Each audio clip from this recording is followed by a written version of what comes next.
What's up guys, it's Chris. Today I'm going to be showing you how to make your own custom set of chess pieces using silicone molds and resin. Let's begin. First things first, gotta get your chess pieces. I'm using some plastic pieces just because it's easier to demold and you don't really have to do any prep.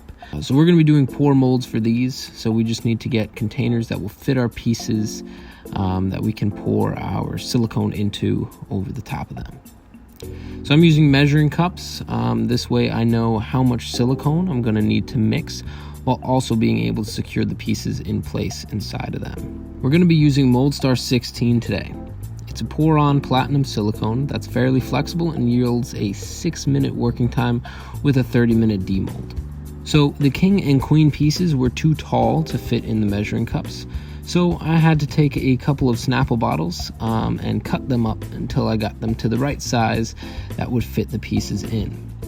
The king was still a bit too long, so I cut the bottom of the bottle off since there was a little bit of an indentation in it, just to make room for the king to sit.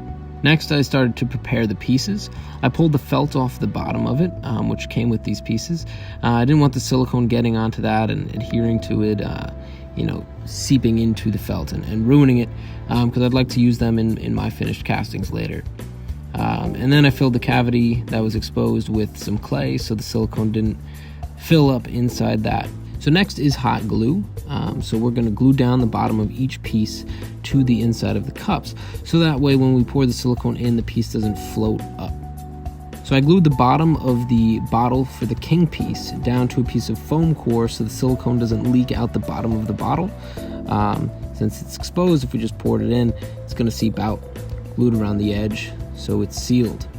So once all of your pieces and containers are prepped, you can begin mixing your silicone. So you should always wear nitrile gloves when working with platinum-based silicones to prevent cure inhibition. Platinum-based silicones don't really like latex or sulfur, so just keep those materials away and you should be fine. I ran out of gloves, didn't use any, but I was lucky and it cured up fine.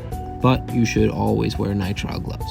You're going to mix equal parts in a container for about a minute and then transfer it into another clean container and mix for another 30 seconds, scraping the sides and bottom the whole time. Once it's mixed up, it's time to pour. At this point, you only have about 3 or 4 minutes left, so you want to work quick, but you don't want to rush.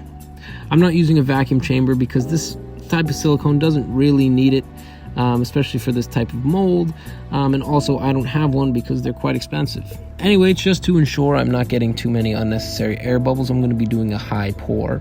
So I'm just going to be pouring about a foot above the container in a thin stream that's going to pop and thin the bubbles out as it pours.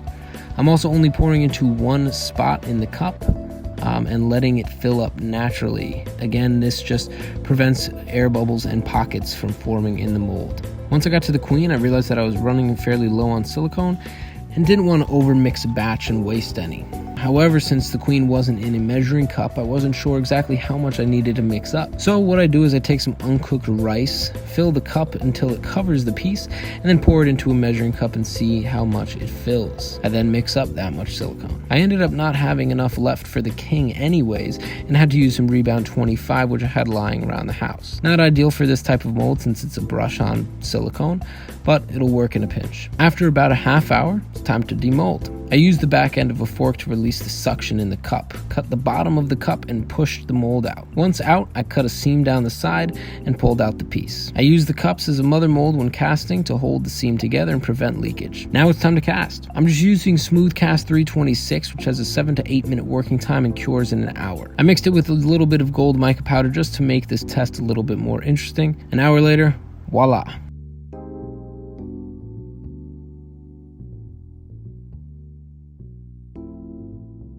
I popped them out and they look pretty good.